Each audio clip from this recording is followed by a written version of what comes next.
The fear of I will not sustain this just comes from a track record that you've created for yourself, which means you've started something in the past and you've stopped it. And when you do this a couple of times, you've built a belief in your head that I'm the kind of person who starts with great enthusiasm and after a while I stop. The first thing is you need to break this belief. And how do you break this belief? This time you start, but when you start, you do something that you cannot break. For instance, let's say if I start the habit of meditating, if I tell myself that I'm going to meditate 10 minutes every day, there is a possibility that after 3 days, something happens in my life and I break this habit. Here is where you need to create what I call as the minimum viable habit. Like how startups create the MVP, you need to create the MVH, the minimum viable habit. And I tell myself that if I breathe, just take a deep breath once, I'm going to consider that today I've meditated.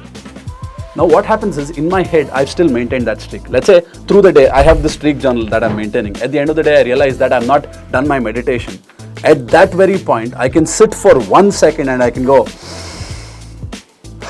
and then I can tick it off. So my brain says, good job, you maintained a streak. And in a month, I'm the kind of person who starts something and who also does things. Now with this new identity, I'll be able to sustain, and that's how you break that loop.